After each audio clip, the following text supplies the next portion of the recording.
Welcome back to Storytime with Mr. Den. Today's book is County Durham Folktales by a friend of the school, Adam Bushnell, and the story from it is the Durham Puma.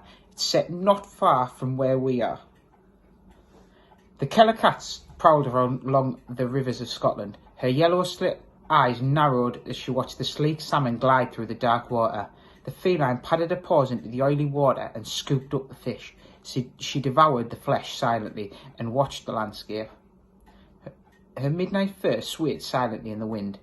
She had to feed more often now than ever because she carried her young. Her litter was born on a cold winter's night. The mewing trio feasted hungrily on their mother's milk. Two were huge and black. When the kittens grew into cats, they parted company, and the Keller cat was a solitary creature. Years passed. The mother Keller died in the Highlands of Scotland. From the litter, the eldest cat was caught and snared and killed by a gamekeeper in Scotland while it was hunting for its favourite fish. The middle cat was caught in the lowlands of Aberdeen, but the youngest cat travelled across the border and made it to England. It arrived in County Durham, where it found a large hunting ground. It was a huge beast, much larger than its mother and its siblings. The smooth, glossy feline was more the size of a big cat, like a puma. It didn't share its family's appetite for fish though, much rather preferred the flesh of rabbits and lambs. The Keller cat would move from Concert through to Spennymoor, then to Shincliffe and Pittington. It was clever. The cat would never stay in one place for too long. It knew that humans would catch it and kill it. It was stealthy and wary. One summer's night, Catherine was walking down the dip of the Sherburn and up the dip towards Durham. The sun was low. Shafts of yellow light blinded her as she passed the farm. She could smell the rich fragrant flowers all around her. It tickled her nostrils and made her sneeze. She chuckled to herself.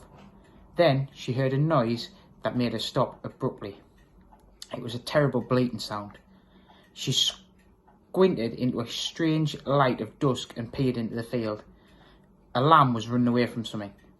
She stepped forward and gasped. A huge black beast had set upon a lamb and started to attack it. A crimson wave splashed along the green field. "Stop! Stop!" she yelled. Before she knew what she was doing, Catherine squeezed herself between the barbed wire fence and the field. There it was, the lifeless body of the lamb, slumped on the floor, making a terrible sound. The black beast crouched low and growled at the woman. It was a cat, but larger than anything Catherine had ever seen before. The yellow eyes narrowed and its lips snarled, revealing white, sabre-like teeth. The cat's tail switched menacingly and crept towards her. Catherine gulped and stepped back. She felt a dull stab of the fence on her back. The claws of the cat sunk into the soft grass and reared loudly. Catherine closed her eyes. She waited to be pounced on. She clenched her fist and unclenched them again. She knew it was the end. But nothing happened. Her eyes opened slightly. She winced, waiting for the attack. The cat had gone, and so had the lamb. Just a red trail led from the field and towards the trees in the distance. Catherine let out a long, loud sigh. She squeezed herself back through the fence and ran home. She called the police and described this almost fatal encounter with the puma in the field. Nobody believed her. But reports of large cats go on even to this day. So next time you're on a stroll along the numerous beautiful country lanes of Durham, just watch out for a large black beast. Because who knows whether it's found out whether it likes humans or not.